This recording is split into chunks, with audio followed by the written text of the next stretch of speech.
Mr. Prime Minister, let me just again thank you for inviting me and my delegation to Sri Lanka and extending your hospitality to us. I want to thank you. As you quite rightly said, I'm not a stranger to Sri Lanka.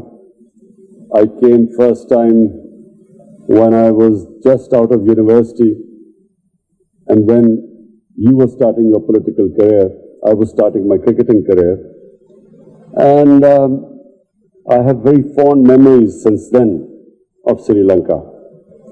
And I want to say that we watched Sri Lankan cricket team develop from a non-test playing status to eventually a team that went on to win the World Cup, and World Cup winning in Pakistan. So me and the cricketers who saw the evolution of the Sri Lankan cricket team, we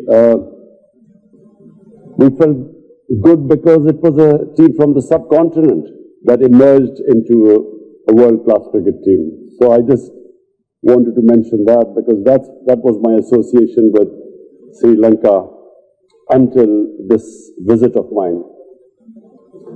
This visit is to strengthen our bilateral relationship. It is to strengthen our trading ties. Pakistan is part of the Belt and Road Initiative of China. CPEC is one of its flagship programs, and it means connectivity. And so I've asked my delegation here to find ways and means where we can enhance our trade and connectivity. And through CPEC, connectivity right up to Central Asia for Sri Lanka. We have also discussed other areas where we can enhance our trading ties, where Sri Lanka can benefit from Pakistan's connectivity in the future right up to Central Asia. And our trading ties will also mean that the two countries will get together, will come closer together. We shared a common problem of terrorism.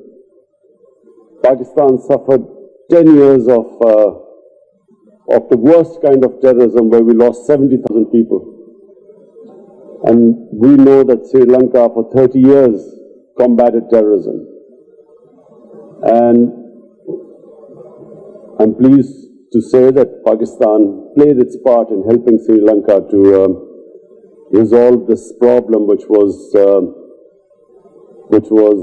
impeding your development and your growth, and a country which relies on tourism can never progress if there is terrorism. Can't have investment if there is terrorism, because that's what happened to Pakistan. In those 10 years, tourism dried up and hardly any investment came into Pakistan because of the threat of terrorism. So we share that common problem, and now we have faced another problem, which is the coronavirus. I know Sri Lanka has suffered like all those countries which depend upon tourism. And we discussed how the developed countries can help the developing world at this time. That the developed world right now should not be insular. They must realize that this is a problem that has afflicted everyone, but specifically it has hit the poor countries more, and the poor in all the countries much more.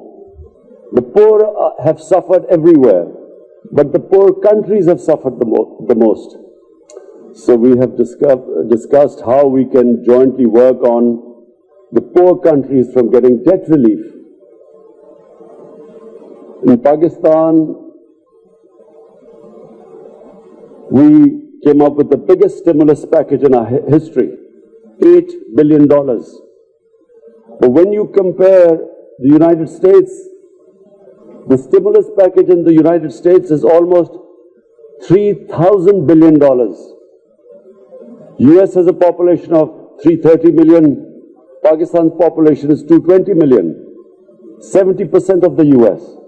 And yet the total amount of money we could give as a stimulus package because of those who suffered from the coronavirus was $8 billion compared to $3,000 billion in the US.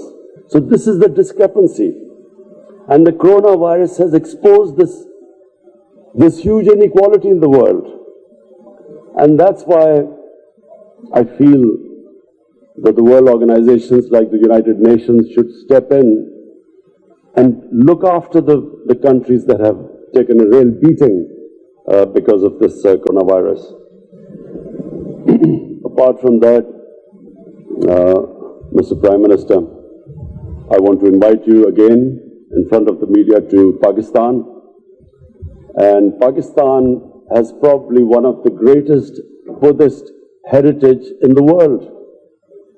We recently discovered a sleeping Buddha, which is probably the biggest in the world. It's a 40 feet sleeping Buddha, because the north of Pakistan was the center of the Gandhara civilization, the ancient Buddhist civilization. So we are also going to invite people from Sri Lanka to come over, and we are planning a Buddhist trail where all the great shrines and places for those from the Buddhist community, the religion, can come over to our country. And of course, I start with inviting you most of all, Mr. Prime Minister. And thank you again for your hospitality.